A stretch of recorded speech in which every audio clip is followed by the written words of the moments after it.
But the Yeah, yeah. breath work, tell So the me breath about work. Ooh. that. Mm. So the breath work is, I'm the founder of Activation Breathwork, and I started journeying people through the breath my way. I went to training for 2 weeks at Teotihuacan, the pyramids in Mexico City, and I didn't need any more. I knew that 40 people from 15 countries, they all saw what was going on with me. I was on this crazy ascension path. I mean, I have the ability to, people cry in my presence all the time, all the time. I can be talking to somebody 30 seconds and they'll start crying because I can tap in, I can see their wounds, I can feel them. So I'm in 40 people with 15 countries for 2 weeks, and they're all like, what the hell's going on with that guy? And I'm sitting there drawing mandalas and drawing sacred geometry. So I started doing breathwork journeys. Just, people ask me, can you take me through one of those? So I started taking some people through some breathwork journeys, and it's like massive awakenings, openings happening. One of my biggest fans is Dr. Angie Cross. She's a chiropractor. She's also an Ayurvedic doctor, and she's also what else? And she's a licensed hypnotherapist. She's an incredible human being, and I took her through a breathwork journey at her private home, and then she came to one of my retreats 7 months later, changed her whole life. She's one of the testimonials on one of the back of my books. Just met the man of her dreams not long after the retreat, and just started liquidating some of the properties that she owned, pulled all of her money out of the stock market, she started researching what was really going on the planet and woke her up. She goes, oh, it just completely woke her up. So those stories I've had over and over and over. And then I started doing bigger events. I was living in Sedona after I moved back from Cyprus, and I started doing weekly breathwork events and just having incredible experiences. I got asked to do 40 women at a women's only retreat there in Sedona, and I took 40 women through a breathwork journey. Nuts, crazy. That's a lot of people to hold space for Yeah. because I move energy. I'm actually moving energy. I channel all the playlists myself. I have about 105 of them. And the playlists start in the root chakra, and the playlist goes up through the chakra system. And you're blindfolded, laying down, and I start moving energy as the song starts moving up the chakra line. I start moving energy through your feet first, and then I move energy. This hand's gonna be on the upper part of your pelvic bone. So I feel up, and then a quick feel down, hit that, and then I'm moving energy up the chakra line as the song's going, and I'm tapping in. And I'm watching your breath, and I'm moving energy with your breath. And I do the same thing in the solar plex, same thing in the heart chakra. And then I do a lot of energetic stuff as spirit just calls me to do for different people. Intuitively know how to touch them. I'll put my hand on someone's heart sometimes during the middle of a breathwork journey, and they will explode into tears. They'll just explode. They're ready to crack. And then a lot of them I can get in the solar plexus, and I can feel their throat chakra. Most people have closed throat chakras because they weren't given a voice as children. So when I can get them to start louder, and I can hit that solar plex, and they'll just blow the roof off the ceiling. When we vibrate ourselves, we change who we are. You guys have seen the pile of sand on a metal plate, and you change the frequency under the sand, and it makes different geometric shapes. I haven't seen it. Yeah, so that's us on a cellular level. So the sound and the vibration and the music and the touch is all part of rearranging yourself on a cellular level.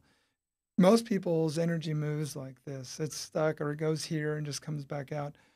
We're meant to have the energy move, right? Left side feminine through our classroom where we're the teacher and the student. Right side masculine down through our gut and our intuition. We start trusting that. Left side back through, up and out. Okay? Balance, right? Everything's about balance and moving that energy properly.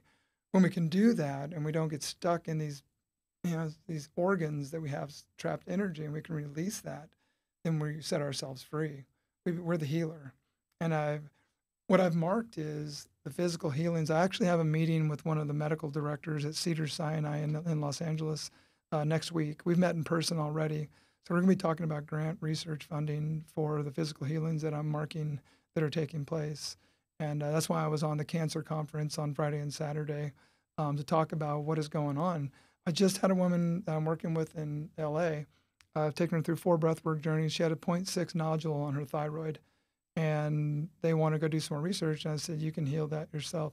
Took her through 4 breathwork journeys, and it's gone. Yeah. So, and then she goes and sees her acupuncturist, 81-year-old Korean man. What the hell have you been doing? What do you mean? She goes, your whole aura and energy field is completely changed, and you've completely strengthened your diaphragm. what is going on? And she told him she's been doing breath work with me. So in my, I had, I think 6 or 7 people throw away high blood pressure medicine last year. And then I had my barber in Sedona, foot pain, plantar fasciitis, gone one session, doesn't come back. It's all about blood flow. It's all about blood flow, oxygen, and the way we get the blood flow is through nitric oxide. So when we breathe, nose, mouth, nose, mouth. I have an article coming. I just got word yesterday. My article's going in Top Doctor magazine. Breathwork is medicine. It's going to go in the Veterans Day. It's going to be featured in the Veterans Day article. And so what we're doing is the DMT that's in ayahuasca, we build it in our lungs when we breathe that way. And we also boost our serotonin and our dopamine, which are both neuroconnectors. So they're neurotransmitters. And the serotonin and the dopamine both reconnect our brain and our nervous system. And most people have disconnected brains and nervous systems. That's why we don't have access to this down here, right? We have to lose our mind to find our heart, and the mind will take you places the heart doesn't want to go. So when we do that, when we breathe through the nose and the mouth, we're actually properly balancing our CO2 and O2 levels. Mouth breathing doesn't do it. You'll actually hyperventilate. So it's the nose, mouth, nose. And I do stuff where I do videos out on the beach where we do.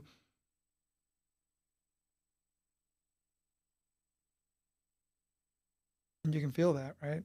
So quiet. Right, I know. So when you can learn how to do that and take like a 1 minute inhale and a 1 minute, you start mastering your energy and you come back to presence real quick when you start learning how to do that.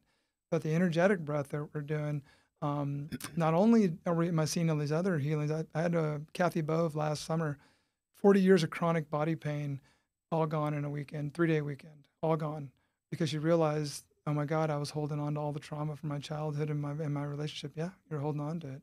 All in your shoulder, it was in your belly, it was in your knees, all that shit is you. It's actually you, we're not responsible for stuff that happened in childhood, but we're responsible for the energy we assign to it. So everything's an energy assignment. So if I have energy assigned to if I can't talk about my old story without, pain coming up, then I still have energy assigned to it. So that's why I do cord cutting at the retreats. So we actually have a process where everybody writes down everything that's not serving them, everything and everybody. Write it all down on paper, anything my dad ever did to me, 100 of them. Not just my dad, everything he did, everything my mom did. And we all stand at the fire and we pull each one up one at a time. It takes an hour or 2 hours sometimes. We pull it up from the dark and we grab our light and we shine it on it and we have a conversation with it. Thank you for being in my life for this amount of time that you were here, but you're not welcome here anymore. Now fuck off. Whew. We give gratitude for it and we cut the cord and we pull it back in. And as we do that more and more and more, we become more powerful again, right? So those pieces of paper, we all throw in a cauldron together and we burn it together. And then it sits on the porch all weekend. And then on Monday, the last thing we do is a 6.5 acre property that I rent. Yana's a deer soul that owns it. It's got a pond right out front. We all walk down to the pond and we all reach in the cauldron and we grab some of the ashes and we hold it to our hearts and we all meditate and give gratitude for it. And then we throw it all in the pond and we leave that shit on the ground. We leave that shit on the land. We don't take it home with us. Because it's like going to the airport. If you take fucking baggage that weighs more than 50 pounds, you got to pay a price. It's the same thing in life when you're carrying around your baggage. You pay the price and everybody in your life pays the price. Everybody. Yeah. So we have to get rid of that stuff and unload it. Yeah. What else you want to ask me? That's so much. So sober 24 years, I've never done a plant medicine. So all my retreats that I do, we were super clean. People sign waivers and agreements with me. You're going to be clean for 5 days. And that's no cigarettes, no microdosing, no nothing. So I've never microdosed on anything. Like you said, you've never had one drink? I'm like, people say that shit to me all the time. No, when I say I'm sober, integrity's built when no one's watching. Of course. So, the first thing I go into with men in my men's retreats is porn. It's the most horrible thing on the fucking planet. And they all want to stop and they can't. And it's a neurological disorder. It's a disease in their brains that when I get one of them to start talking about, yeah, I want to stop and I can't, it opens up the container and all the other men start talking about it. I say, I'm going to tell you right now, you're never going to have a true intimate relationship with a woman if you're watching that shit. So are you real or are you not real? Because If you're at home by yourself, could you open your phone and your laptop 24/7 if your daughter, your son, your mother, your grandmother were standing next to you? Because if not, then you're a fraud. Then you got secrets, and you're only as sick as your secrets. So who are you when no one's looking? Because that's who you really are. What That's you what put I on, always say. what you put on out in the world's now a show. So can you? I'm naked right now, naked in the bathroom. I'm the same guy. I don't watch anything. You can open my phone. I don't nothing. So that's integrity, and that's when I can go to sleep at night and I feel good about myself, and I don't have secrets. I wouldn't do anything my daughter's not proud of. Nothing. My daughter, anybody I'm in union with, at the time, nothing. Yeah. I What else? think that's when you're free, when you can do that. I'm free, man. That's what I've Yeah. always taught everybody. Do not, like, if your spouse or your girlfriend or your boyfriend, whatever it is, looks over your shoulder. Yeah. Would you say that? Would you do that? Yeah, golf course. What kind of bull ring conversations do you get in with other men? Right. I've never been able to feel comfortable in those. And I was a scratch golfer for a while. I golfed a lot, but it never felt right for me to even oogle over the cart girl. I never did that shit. I was sober. That was a big plus. The other guys probably drinking. But that's someone's daughter. That's not mine. And I've mastered my sexual energy. So it's a school of self-mastery, and I'm never going to get a degree, never going to get a diploma, but I know how to pull my kundalini, my God, my Jesus fluid up my spine. I know how to pull that energy up and down now. I move it instead of letting it be a slave to it. I'm not a slave to my root chakra anymore. So when I'm not in a relationship, I don't have to have sex, and I rarely ever masturbate. It's not anything I ever have to do because I don't need that in my life. I'm just happy. And if I ever feel anything, I just breathe. I'm the master of me. If not, then I'm a slave to, my desires. And I'm not a slave to my desires anymore, And I don't want to hurt anybody because after my awakening happened in May, you guys hear about, Kundalini Shakti energy, right? Well, it's a real damn thing. What is that? Shakti energy, oh man, that's the creator's gift. That when you've been woken up and you've had your kundalini released, it's like a new energy. It's like I've had all the sex I want to have in my life. I don't have sex anymore. It's about love now, and it's about connection, and it comes with a lot of responsibility because I've been with women since I've been awakened, and I activate them. It's a whole new thing because I'm so present in the moment. And it's not this jackhammer sex, it's not that. It's love. And it's pouring all of my heart in through my penis into a woman. And it's a wholly different thing, man. I'm telling you, you learn when you access that energy but it comes with a lot of responsibility. I've had to navigate the waters of, do I open to this person? Do I not open to this person? Because I know I'm not going to want a relationship with this person, but I feel a connection. So I have an open, honest conversation. Doesn't matter how open and honest you have it. There's an attachment that can happen, especially with people that haven't done their own work. So it's a lot of responsibility that comes with that energy. Yeah, but it's a real thing. Tell me about the drums. About the drums. What do we got here?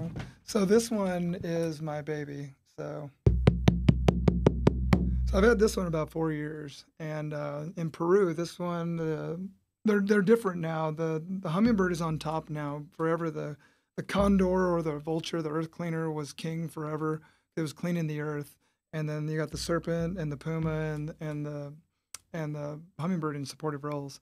But now all the drums they make, the hummingbird's on top because the day of the earth cleaner's gone. So it's about Sami, S-A-M-I, love, energy now. So when I take people up onto the mountain, I blindfold them and lay them on a rock. I drum them. And they can feel the energy of the quartz that's in the mountain start activating them. And then I verbally take them on a journey into the womb. So I verbally take them in through the womb and I rebirth them. It's right above a cave called the Birthing Cave. And we hike around, it's up on top. We're looking over all of Boynton Canyon. And then they're laying there blindfolded. And they're just hearing my voice. And I'd take them back into the mother's womb. What do you say? Huh? What do you say? What do I say? I say, so I'll walk them back. First thing I have them do is have them feel their mother's heartbeat. That's your mother's heartbeat. Your mother is keeping you alive right now. You don't have a care in the world. There's nothing you need to do. Just sit there. You're safe. You're secure. You're loved. You don't have a care in the world. Your mother's eating for you. She's drinking for you. She's breathing for you. Her heart beats for you. Everything's connected to the Divine Mother at that moment, the center of creation. So eventually, there's a big, bright, white light that you see, and you want to go to that light. It's the most courageous choice you'll ever make in this existence, is to come into Earth, because it's a scary place, and you don't know what's on the other side. And it takes a lot of energy, a lot of effort to squeeze through that opening to make the decision to come here. And the first thing you have to do when you finally push through is your head starts crowning and you come through, and that doctor or whoever that stranger is on the other side, I got to actually deliver my son, that you have to take a breath. The first thing you have to do to start everything is you have to take a breath. When you take that breath, that starts your death walk. At the end of your life, you blow that breath out. In between the inhale and the exhale, who were you? Because that's your life. We practice it every day, thousands of times. In with life, out with death. Inhale everything with love that serves us, and exhale everything not serving us. And it's that simple. And as we go through life, as you've come back into the world now, you're a child. So who are you? And we go back and we write our story as if nothing had happened. No molestation, no rape, no trauma, no nothing. And then we write it. I have them go back and now what would you write?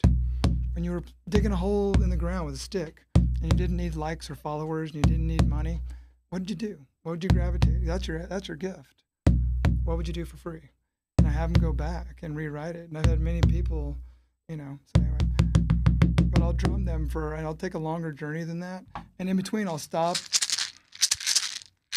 And then I'll just walk around all of them. And it'll be silent. And very often, tears just explode. All kinds of emotions come up for people when I'm doing that with them. It's very shamanic. It's very, it's part of what Sandra Ingerman teaches in her book, Soul Retrieval, about taking people through a drumming and rattling, and a lot of the music that I use is very, earthy, grounded. When we're in root chakra, it's grind your ass up shit. It's like bass is really loud. I got a couple of Bose L1 Pro 8 concert tower speakers, and I crossfire them. And the energy is just vibrating your whole body. It's rearranging you on a cellular level. Yeah. Wow. Yeah. That's crazy. Yeah. And then we go to the wolf sanctuary. We go to the wolf. I totally got chills like crazy. Oh, yeah. It's just amazing. Very interesting. Wow. Yeah, it's